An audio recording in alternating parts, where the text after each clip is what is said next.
There we go. All right. And so what we want to do at this point is we have, our modifiers, right? Mirror and subdivision surface modifier. If you were to turn off the triangle really quick, you'd see your actual low res looks pretty blocky, right? Well, the thing is we were actually using the subdivision surface modifier to have a nice rounded shape and form for us, right? So we could shape to this. What we're going to do, though, is we're going to apply this, right? That's where that modifier came in handy, right? This modifier tools. Remember, if you go to Edit, Preferences, right? It brings this up. You go to Add-ons section, right? So you just click on Add-ons. You go to the magnifying glass up here, and you type in Mod, M-O-D. And you see it does bring up Interface Modifier Tools, right? And you see how you check that on or off? And it'll bring these up, right? So kind of cool to know about that that's there, Modifier Tools. And you get these now. Now, technically, you'll see there's this little V in your modifiers, right? So you can click on here and you can actually apply it from there or apply it from here, right? So you can actually apply if you need to or duplicate. That's one of those things you can actually do, particularly if you're in object mode, right? 4 for object. See, apply is available. So this could be applied one at a time. But what's cool about this one is you see how there's an apply all, right? And it actually applies in the order we want it to as well. So I like the Modifier Tools add-on because I can just go up here and say, hey, I want to apply the mirror and the subdivision surface. So we apply all. And now you'll notice if I go to, say, 3 for face mode, I now actually have a lot more geometry. That's actually my low res, right? My lowest resolution. That's the no subdivision surface modifier. That's actually real polygons. So you can see what we were doing is we were fundamentally using that subdivision surface modifier as a shortcut, right? We could shape to have it look cool when we do this, right? So it's a shortcut. Otherwise, we'd have to add in all of these edge loops by hand. And that's not wrong, but it takes a little more time. If you ever want to know how many polygons you have, you notice kind of there's 2 circles here, one that's kind of looks like it's empty and one that's white. They're kind of overlapping.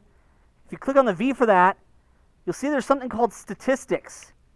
You can also turn your floor off and your axes, right? So if you don't want to see your grid. It's all right in there, statistics. And that shows you our triangle count for this guy in low res is only 1,200 triangles, right? This guy is not terribly dense, triangle-wise, right? The vast majority of studios out there are going to have a way denser character than that, even for video games, right? Particularly in the age of PlayStation 5 and Xbox Series X. So applying this and using that subdivision surface modifier still ends up making a efficient model for you. You'll sometimes hear people say, oh, you shouldn't do that. I'm like, you want to have some rules for working with it, but if you're smart, it's actually a great shortcut and it allows you to do less work, right? While still making a really efficient model. But we did keep it simple, right? We kept the shape simple. Now in this case, I want to have this set up symmetry again, right? So if I go to 4 for object mode, auto mirror is already available, right? We kind of have this up, right? Remember, if you need to, just click on that little V. It opens it up. And click on Edit. You should have auto mirror already on, but remember, it is in Edit Preferences. If you type in, Mesh up here in the Add-ons section, auto mirror, right? Just like Mesh Tools. And check those on.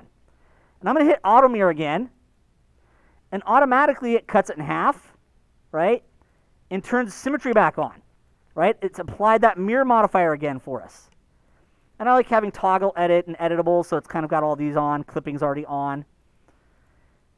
And then, of course, we're actually going to eventually apply all again towards the end of the model.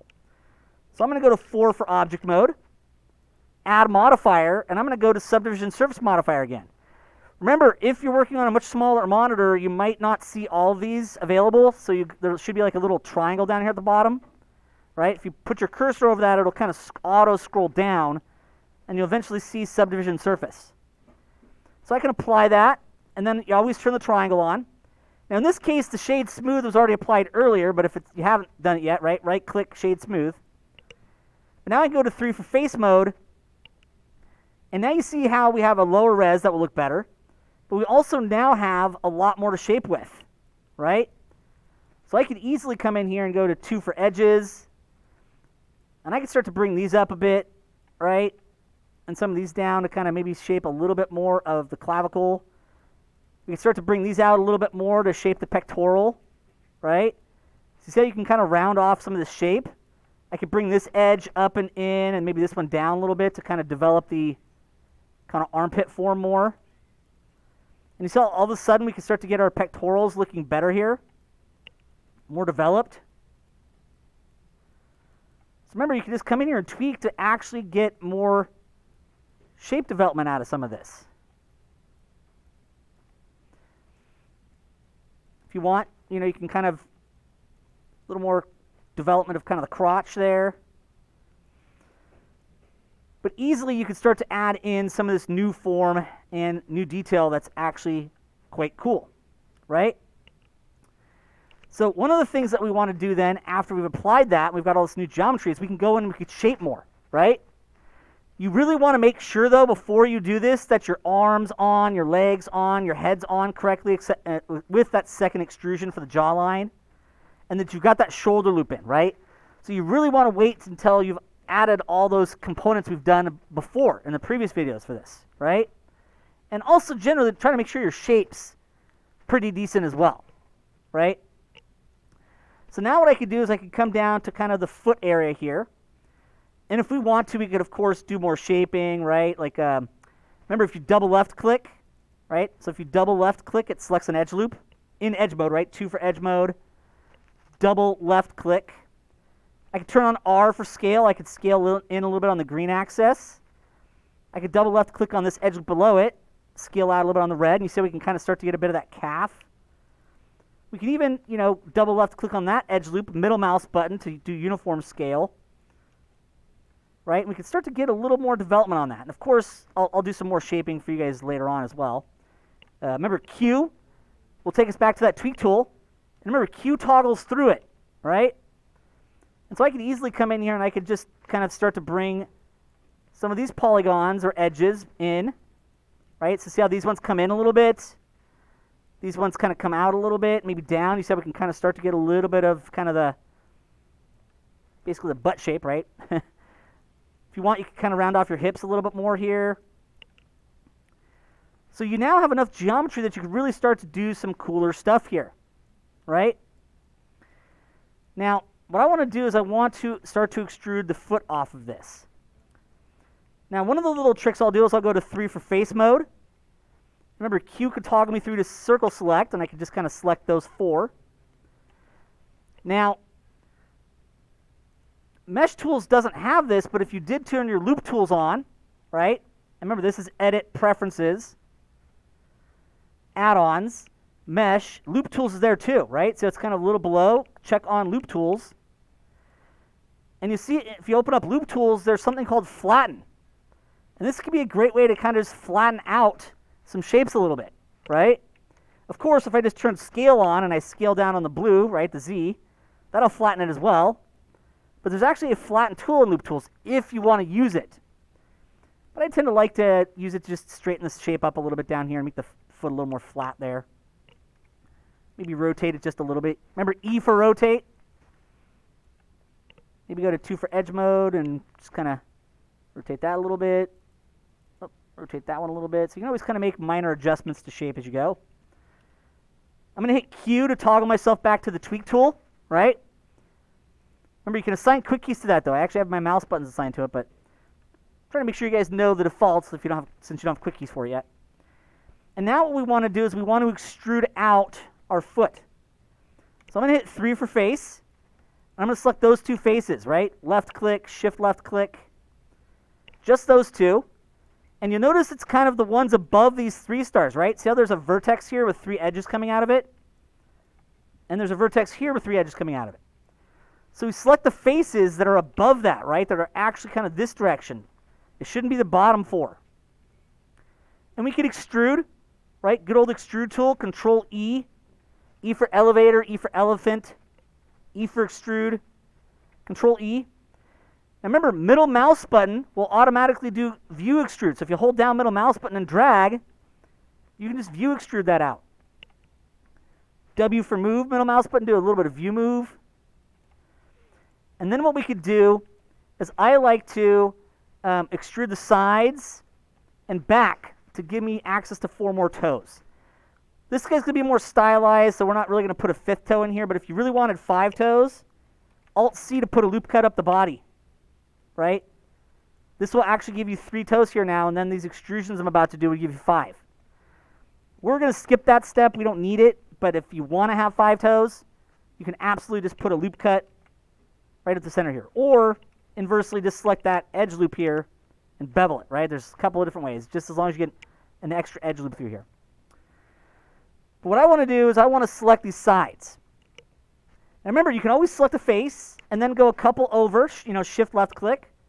And you can always use select shortest path, right? But also keep in mind that there is a tool. So if I select a face and then shift left click on the one next to it, remember there is the select more or less next active, previous active. And I've added quick keys to those, right? Those are not default quick keys. Up and down arrow for more or less are there. Those are default. But I added shift up arrow, shift down arrow for my next active and previous active. So if you run those, what it does is you see how it grows your edge loop selection out. So a couple of different ways to get there, right? Circle select, you could always do the shortest path, and you can always just do that more or less, right? So I want to make sure you guys know that Blender's got some great selection tools, really top-notch selection tools. And it's just, learning more of them as you go along. Obviously, though, you can always just hand select these one at a time. But I want to make sure you guys got some video stuff for that, right? And what I want to do is I want to extrude these out. So it'll give me an extra row of polygons here. So I'll have a 3rd and a 4th toe. It'll also give me more geometry back here to shape the heel. In this case, though, I don't want to use regular extrude. So if I right-click, right? So if I right-click, remember, right-click in face mode brings up the face context menu. One of those options is extrude faces along normals. A lot of you guys remember seeing this when we did kind of like our shell armor stuff, right, on our crab creature. Extrude face along normals can be cool for that. Remember, your normal direction is the direction your polygon is basically pointing, right? So, these polygons right here are pointing out this direction. These polygons on the back are pointing this direction.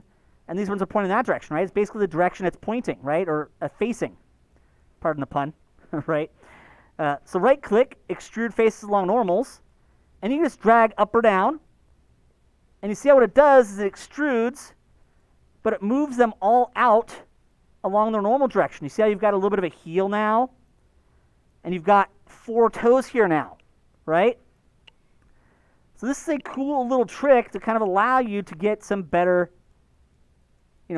get the extra toes you need without having to add a bunch of n-gons, right? You notice how it's all quads still, and only absolutely the stars that we need are there.